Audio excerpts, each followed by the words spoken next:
ल हामी question number कतिमा छौँ भन्दाखेरि क्वेशन नम्बर आज 9 मा छौँ होला 3.9 मा छौँ होला हामी 3.9 बाट सुरु गर्छौँ ल 3.9 मा अहिले हामी कमर्सियल बैंकको फाइनान्शियल स्टेटमेन्ट एनालाइसिस सँग रिलेटेड न्यूमेरिकलमा छौँ। फाइनान्शियल स्टेटमेन्ट एनालाइसिस यानी कि कमर्सियल बैंकहरुको ब्यालेन्स सिट र इन्कम स्टेटमेन्टलाई हेरेर different types of performance evaluation calculation र उसको फाइनान्शियल पोजिसन हेर्ने क्याल्कुलेसन रेशियो एनालाइसिसहरु गर्छौँ हामी। अब यहाँ हामीलाई क्वेशन 3.9 मा the following are the information extracted from the statement of financial position of and statement of profit and loss account of Nabil and आरबिबी हामीलाई दुईटा बैंकको इन्फर्मेसन दिएको छ के यहाँनेर नबिल बैंक र राष्ट्रिय वाणिज्य बैंकको दुईटा बैंकको इन्फर्मेसन दिएको छ। अब हामीलाई टोटल एसेट्स दियो, अपरेटिङ इन्कम दियो, अपरेटिङ एक्सपेन्सेस दियो। अब यो तीनटा इन्फर्मेसन दियो हामीलाई दुईटै बैंकको सबै गिभनै छ। गिभनलाई सारेन हामीले calculate the net operating margin भनेर सोधेको छ। Net operating margin, net operating margin भन्ने बित्तिकै हाम्रो फर्मुला सम्झिनु ल। Net operating margin, net operating margin NOM भन्छ। नेट भन्ने बित्तिकै हामीले खर्च घटाउनु पर्यो। अपरेटिङ इन्कममा अपरेटिङ एक्सपेन्सेस, यसको formula operating income minus operating expenses divided by total assets हुन्छ। अपरेटिङ मार्जिन निकाल्ने formula operating income minus operating expenses divided by total assets हुन्छ। हामीलाई अपरेटिङ इन्कम दिएकै छ, नबिल बैंकको निकालौं। फर नबिल बैंकको लागि अपरेटिङ इन्कम भनेको हाम्रो हेर्नु त 13,818 13,818 माइनस अपरेटिङ एक्सपेन्स भनेको 60,853 डिभाइडेड बाइ टोटल एसेट्स भनेको हाम्रो कति छ 3,58,570 3,58,570 गर्दिनु यसलाई कति आउँछ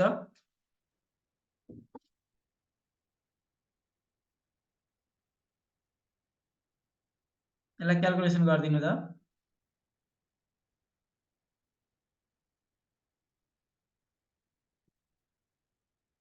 क्याल्कुलेटर छ क्याल्कुलेटर चाहिँ लिएर बसिदिनु ल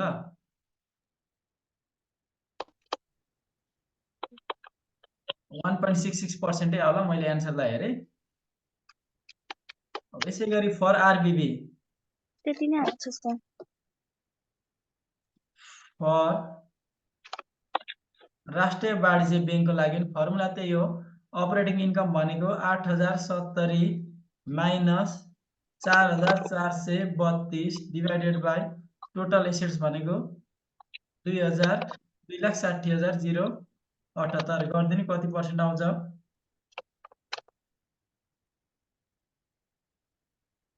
0.0139 इन्टु 100 पनि गर्दिनु न यसलाई आखिर कुनै पनि रेशियो तपाईको 1 भन्दा कम्ती आउँछ भने त्यसलाई पर्सेन्टेजमा लेख्छौं हामीले 1.39 1.39% भन्नु र 1.40 भन्नु एउटै हो बुकले 1.40 दिएको रहेछ अब हामीलाई सोधेको छ which bank is more efficient to control the operating expenses कुन बैंकले चाहिँ अपरेटिङ एक्सपेन्सेस कन्ट्रोल गरेको छ भनेर सोधेको छ अब कुन बैंकले अपरेटिङ एक्सपेन्सेस कन्ट्रोल गरेको छ भनेर भन्नको लागि नेट अपरेटिङ मार्जिन कुनको बढी छ हेर्नु त नबिलको र आरबिबीमा कुनको बढी छ अपरेटिङ मार्जिन तपाईको नबिलको बढी छ त्यसो भए नबिलले चाहिँ के गरेको छ यसले आफ्नो अपरेटिङ एक्सपेन्सेसहरुलाई कन्ट्रोल गरेको छ त्यसो भए डिसिजन लेख्नु सिन्स सर म एउटा क्वेशन सोधौं सोध्नु न यो कुन बुकको सोलुसन हो यो हामी अस्मिताकोमा छौं अनि पेज नम्बर त मेरोमा त छैन इंग्लिश मिडियमको हो तपाईसित कुन बुकको छ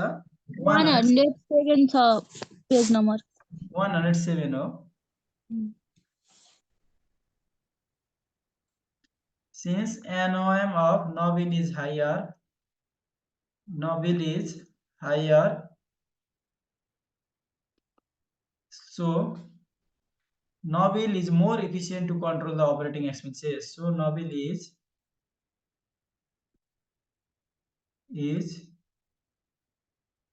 more efficient to control expenses यो च्याप्टर त तपाईले जम्मा फर्मुला जान्नु भयो भने पुगिहाल्छ क्या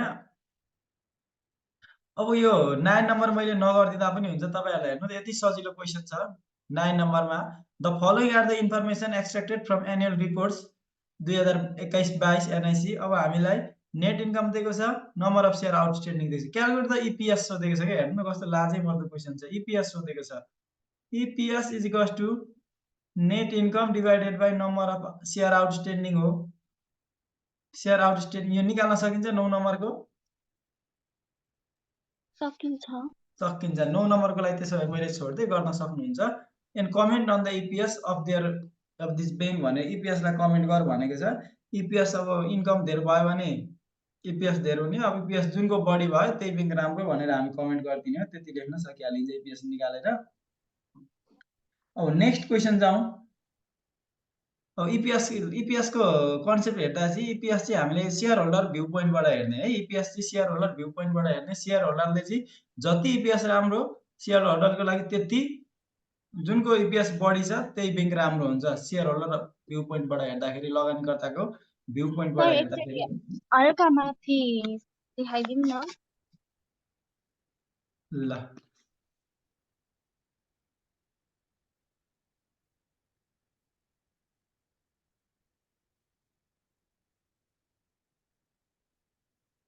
भयो?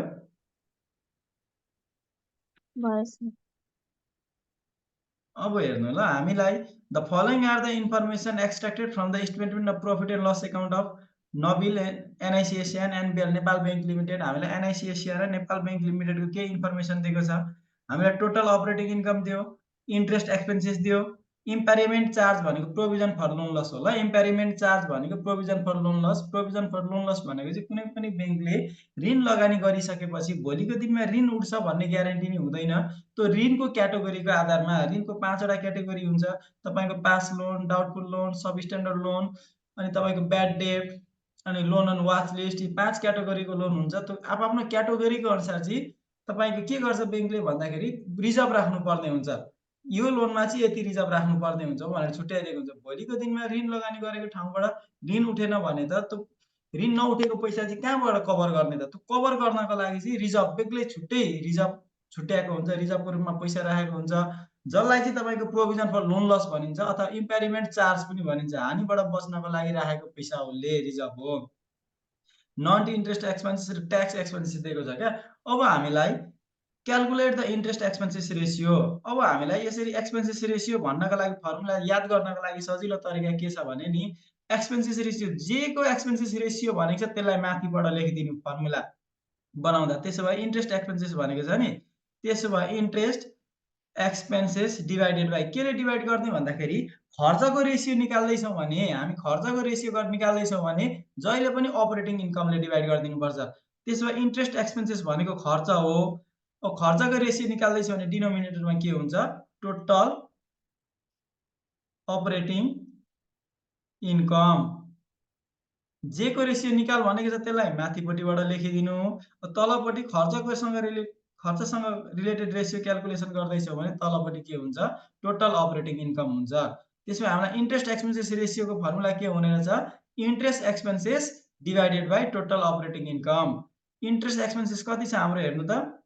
एनआइसी एसिया बैंकको यो डिभाइडेड बाई यो गरिदिनु त, 21,400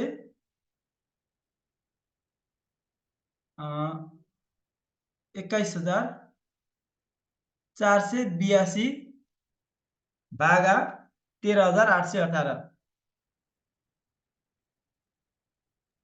1.55 1.55 ल हाम्रो आयो 1.55 आयो भने टाइम्समा लेखिदिनु। कुनै पनि रेसियो तपाईको 1 भन्दा बढी आउँछ भने, कुनै पनि रेसियो 1 भन्दा बढी आउँछ भने तपाईले त्यसलाई केमा लेख्दा हुन्छ? टाइम्समा लेखिदिँदा हुन्छ। अथवा पर्सेन्टेजमै लेख्छु भन्नुहुन्छ भने पनि इन्टु 100 गरेर लेख्न पाइन्छ। तर 1 भन्दा बढी आउने रेसियोलाई चाहिँ टाइम्समै लेखेको राम्रो भन्छ। तपाईले पर्सेन्टेजमा पनि लेख्नुहुन्छ, लेख्न सकिन्छ, टाइम्समा पनि लेखिन्छ। ल पर्सेन्टेजमा लेख्नुहुन्छ भने 155% हुन्छ। अब अर्को बैंकको पनि यसै गरी यो निकाल्न सकिन्छ नि? सकिन्छ दुईटै बैंकको। अब बी नम्बरमा हेरौँ, calculate the impairment charge ratio. Impairment charge ratio भनेको छ नि, इम्पेरिमेन्ट चार्ज रेसियो भनेपछि यसको माथिपट्टि के हुने रहेछ? फर्मुला बनाउँदाखेरि इम्पेरिमेन्ट चार्ज इम्पेरिमेन्ट चार्ज भनेको पनि यो पनि खर्चै हो, बैंकको खर्चै हो।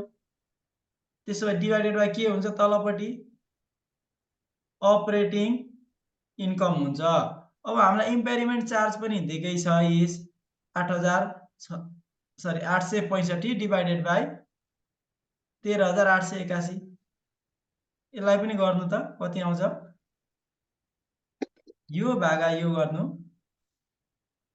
865 भागा 13,818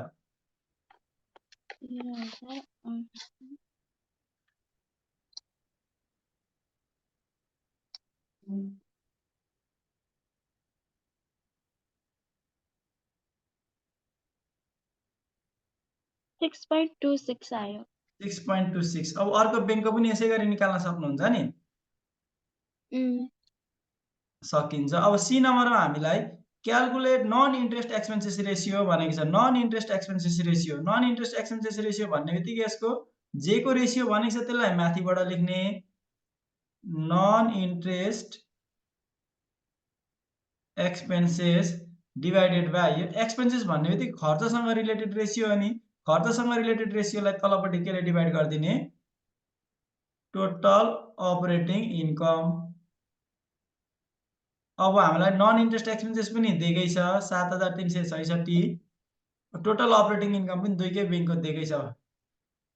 हेर्नु त 7,366 भागा 13,818 गर्नु त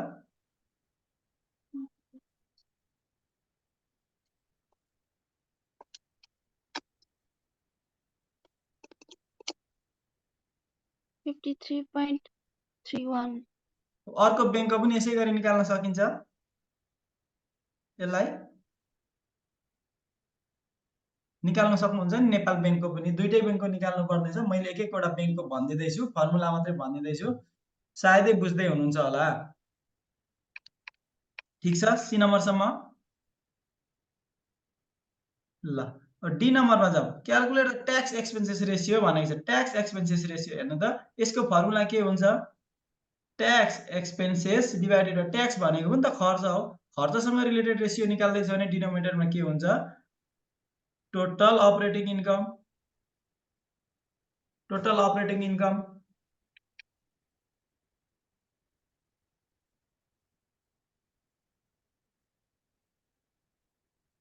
गर्दिनु कति आउँछ ट्याक्स एक्सपेन्सेस पनि दिएकै छ, टोटल अपरेटिङ इन्कम पनि दिएकै छ।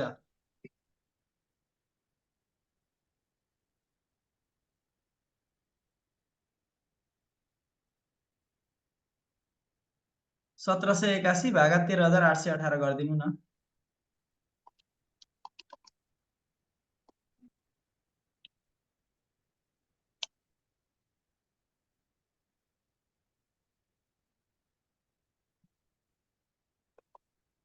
कति आउँछ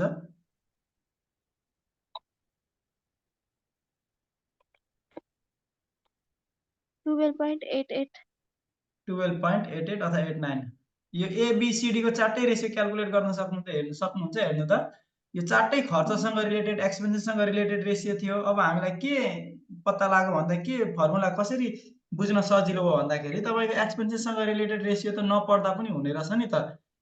जुन एक्सपेन्सेस रेसियो भनेको छ त्यसलाई न्युमरेटरमा राख्ने, तलपट्टि खर्चसँग रिलेटेड रेसियो निकाल्दा जहिले पनि के हुने रहेछ टोटल अपरेटिङ इन्कम हुँदो रहेछ।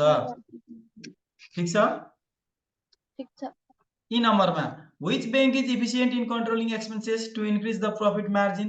त्यसो भए कुन बैंकको चाहिँ which bank is efficient in controlling expenses कुन बैंकले चाहिँ खर्चलाई कन्ट्रोल गरेको छ भनेर सोधेको छ। कुन बैंकले खर्चलाई कन्ट्रोल गरेको छ भन्दाखेरि यो माथिको रेसियोहरु जुन बैंकको कम्ती आएको छ त्यही बैंकले चाहिँ आफ्नो खर्चलाई मेन्टेन गरेको छ, खर्चलाई मेन्टेन गर्न इफिसिएन्ट छ भनेर लेखिदिनुहुन्छ। जुन यो चारटा रेसियो क्याल्कुलेट गरेछौं यो एक्सपेन्सेस रेसियोहरु चाहिँ कम्ती आएको राम्रो हो। यो एक्सपेन्सेस रेसियोहरु कम्ती आउनुले के अर्थ राख्छ भन्दाखेरि बैंकको खर्च कम्ती भइरहेको छ। बैंकको खर्च कम्ती हुनु भनेको के हो प्रफिट बढ्नु हो। त्यही कुरा लेख्नुहुन्छ। माथि सुरुमा क्याल्कुलेसन गर्नु अनि सिन्स द यो ratio of this bank is lower so this bank is efficient to control the expenses भनेर लेख्नुहुन्छ।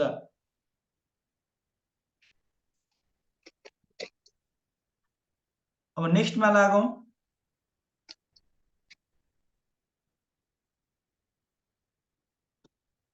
भयो। अब क्वेसन नम्बर यो कतिमा हामी 12 मा लागौँ 11 मा लागौँ? अब 12 मा होला। ल 12 मा हेरौँ ल। 12 मा यो हामीलाई क्वेसनले दिएकै छ अब total assets, net interest income, non interest income दिएको छ। अब हामीलाई माथिको क्वेसनमा के थाहा भयो भन्दाखेरि एक्सपेन्सनसँग रिलेटेड रेसियो भयो भने अपरेटिङ इन्कमले डिभाइड गर्नुपर्छ भन्ने थाहा भयो। इन्कमसँग रिलेटेड रेसियो छ भने टोटल एसेट्सले डिभाइड गर्नुपर्छ।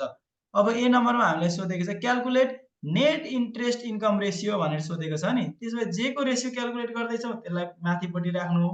यसको फर्मुला के हुन्छ? Net interest income divided by इन्कमसँग रिलेटेड रेसियो छ भने तलपट्टि के राख्ने? टोटल एसेट्स राख्ने। त्यसो भए तपाईँलाई नेट इन्ट्रेस्ट इन्कम पनि दिएकै छ, टोटल एसेट्स पनि दिएकै छ। दुईटै बिङको निकाल्न सक्नुहुन्छ? सकिन्छ। अब calculate non interest income ratio. Non interest income ratio निकाल भनेको छ। नन इन्ट्रेस्ट इन्कम यो पनि त इन्कमसँग रिलेटेड रेसियो हो नि। त्यसो यसको फर्मुला मैले यही बनाइदिएँ। Non interest income divided by इन्कमसँग रिलेटेड रेसियो भने टोटल एसेट्स। यो पनि निकाल्न सक्नुहुन्छ। ए नम्बर र बी नम्बर निकाल्न सकियो। अब सी नम्बरमा हामीलाई एनालाइसिस पार्ट सोधेको छ, हामीलाई डिसिजन सोधेको छ। Which bank is generating more net interest income and net non interest income? कुन बैंक चाहिँ को चाहिँ नेट इन्ट्रेस्ट इन्कम बढी छ र नन इन्ट्रेस्ट इन्कम बढी छ भनेर सोधेको छ। यदि क्याल्कुलेसन गरिसकेपछि त्यो एनालाइसिस यसको यो बढी छ यसको यो बढी छ भनेर लेख्न सकि नै हाल्नुहुन्छ। ठीक छ 12 सम्म? ठीक छ। अब ठीक छ भने चाहिँ अब हामी आजको लागि चाहिँ